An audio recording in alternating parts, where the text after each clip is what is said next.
बिस्मिल्लाहिर्रहमानिर्रहीम अस्सलाम वालेकुम। मुमताज़ तारिक वखरी गाल दे नाल हाज़िर हां। वखरी गाल है कि मादी करीब दी गाल है।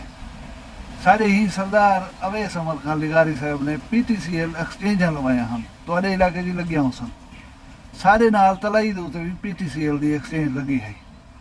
हुण PTCL दा इशू ये हा कि लोग कनैक्शन लवावन ताकि जी एक्सचेंज है ये कायम दायम थी वञे। असा कोई चू चगड़ी तो उन्हें असं नंबर लवा के था। हुण राबताकारी को ज़्यादा जरा असांजो शौक़ है वो शौक़ ये है कि असांजे उत्ते इंटरनेट चले सो। इंटरनेट चलेंदे भी हासे। अच्छा इंटरनेट दे विच इशू ये हुंदा जेरे वेले शोर थी वञे या लैन दे विच इंटरनेट दी स्पीड मुतासर थी वञे, कश न खुलदी है, बेहतर स्पीड यानी न मिलदी है। असांखे भला राबता करना पवंदा लैंडमैन साहिब दे नाल। लैंडमैन मेरी कौम दा लाला हुण थी ते रिटायर गया उसी मन 99 गिंदा। 4 दीवार बुलेंदे हासे उलबसी किथा मैं सी फिलानी जाते हैं, मैं सी सवेरे मिलसा, मैं सी शाम को मिलसा। 4 जड़े के बाद वो मिलता वाला उनका मुतालबा ये होंदा कि मैं देसी कुकड़ खासा सी तो नंबर बना रहे सा। देसी कुकड़ लभेंदे हासे जेरे वेले पक वेंदी ऊ खान दो सनेहा पटेंदे हासे अदा देसी कुकड़ तैयार है, मेहरबानी कर ई कोई डफ वन ते सारा नंबर ही बना रहे।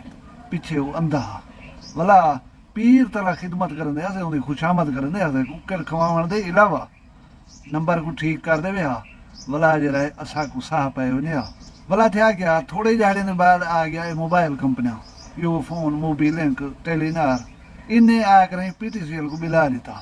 पता का नहीं हूँ छोड़े लैंडमैन कितना वो सारे गोदे जरे सहेंदे हैं वो हैं कितना।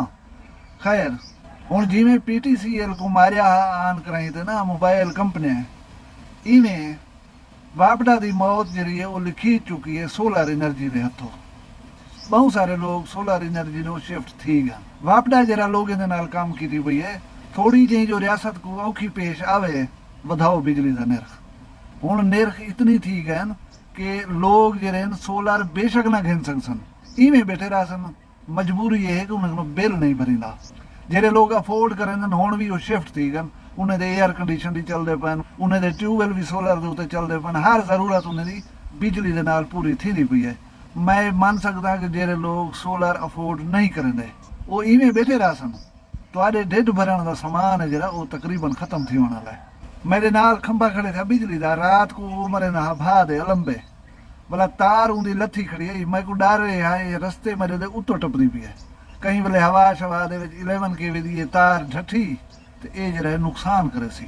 अच्छा भला रात 10 पार्किंग करें दी छोले कर दी खड़ी। SDO को आखे से लैंडमैन को आखे से वो गोदा जरा मीटर कपण आ खड़ दे बेल दे होटे उनको आखे से। अच्छा कहीं नोटिस नहीं किया, कहीं बंदे खड़ कर ना कंप्लेंट की थी उत्ते ही मसले के मुतालिक। कल वापडा का लैंडमैन साहब आया उदा खैर नाल वाकिफ सा डई वो फोन पिया करें ऐसी कितना खराब है बिजली। मैं किसी फिलानी जा दे उत्ते तुसा आ वञो असां तुहाडी इंतजार खड़ूं था। उल्टा नाराज है उदयन यार कंप्लेंटा करी तुसा सागु जा आखवा। मैं कहता टब्बर कहीं से टोर है बाकी हर गाल की तो आगू लेकिन कहीं साड़ी गाल को सुनिया कह नहीं। ये वापडा दे विच जेरे वदन ना गोदे भला उन्हें दे तलो मुलाजिम रखे हुए हैं, भला उन्हें दे तलो मुलाजिम रखे हुए हैं। ये सारी गेम इंशाल्लाह मुकण वाली है। तुसा सोचन पे वञो जल बिजली कने लोग निकल गए भला तुसा रियासत को चलाउण वास्ते करे सोचा। अपना ख्याल रखा है। मैं कोई इजाजत दो। अल्लाह हाफ़िज़।